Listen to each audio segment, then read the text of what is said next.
फाइलों के साथ काम कर रहे रेने काउफ ने पहले कभी किसी दफ्तर में नौकरी करने की कल्पना भी नहीं की थी।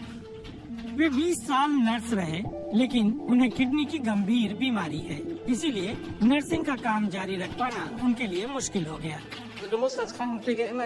बताओ नर्स, आपको शारीरिक तौर पर हमेशा फिट रहना होता है और हमेशा पूरी एकाग्रता रखनी होती है। किडनी का फंक्शन कमजोर होने पर ये प्रभावित होने लगा।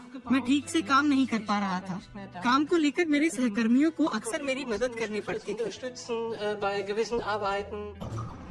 रेने काउफ जब 6 साल के थे तब पता चला कि उनकी किडनियों में सिस्ट है। तब से उन्हें नियमित तौर पर डॉक्टर के पास जाना पड़ता था। इसके बावजूद कुछ सालों तक वे खेल कूद कर पाए। किडनी से जुड़ी बीमारी के कई कारण हो सकते हैं और जरूरी नहीं कि बीमारी की वजह पता चले। रेने को हुई बीमारी करीब 7% लोगों में पाई जाती है।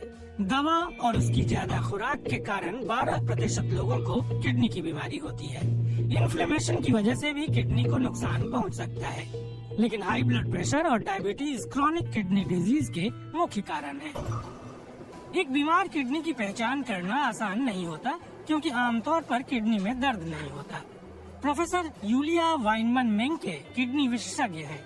वो माइंस यूनिवर्सिटी मेडिकल कॉलेज में नेफ्रोलॉजी विभाग की प्रमुख है। किडनी की बीमारी के साथ बड़ी दिक्कत यही है कि हम शुरुआत में इसके लक्षण नहीं देख पाते हैं। जब बीमारी बढ़ जाती है तभी हमें लक्षण दिखते हैं। इन लक्षणों में थकान, खुजली जैसी चीजें शामिल हैं। शायद आप गौर करें कि पेशाब कम हो रहा है या पेशाब का रंग बदल गया है, लेकिन ऐसे कोई खास लक्षण नहीं है जो स्पष्ट तौर पर बताए कि मुझे किडनी की बीमारी हो गई है। लैब जांच किडनी की बीमारी की संभावना से जुड़ी जानकारी देती है। पेशाब में प्रोटीन की मौजूदगी संकेत हो सकता है। मसलन डायबिटीज की पहचान के लिए पेशाब या खून की जांच की जा सकती है। डायबिटीज भी जोखिम बढ़ाता है। हम जोखिम से जुड़े पक्षों को देखते हैं। क्या मरीज को हाई ब्लड प्रेशर है? क्या उनका ब्लड शुगर बढ़ा हुआ है? क्या मरीज ऐसी कोई दवा ले रहा है जो किडनी के लिए खतरनाक हो सकता है? या मरीज से जुड़ी कुछ और स्थितियाँ कारण बन सकती है, मसलन कोई अनुवांशिक बीमारी जैसे ऑटो इम्यून डिजीज जो किडनी का कामकाज प्रभावित कर सकती है। उस बीमारी का इलाज करने पर किडनी खराब होने की समस्या को बढ़ने से रोका जा सकता है या कम से कम उसे काफी हद तक धीमा किया जा सकता है। अगर किडनी की क्षमता तेजी से कम हो जाए या वह फेल हो जाए तो बस डायलिसिस ही मदद कर सकता है। इसमें शरीर के खून को साफ किया जाता है। रेने काउफ के केस में हमेशा बढ़ा रहने वाला ब्लड प्रेशर बीमारी का पहला संकेत था।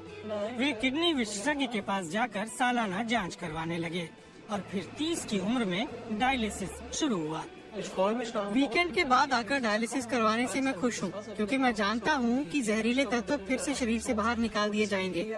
डायलिसिस के बाद आपको फिर से थोड़ा अच्छा लगने लगेगा, है ना?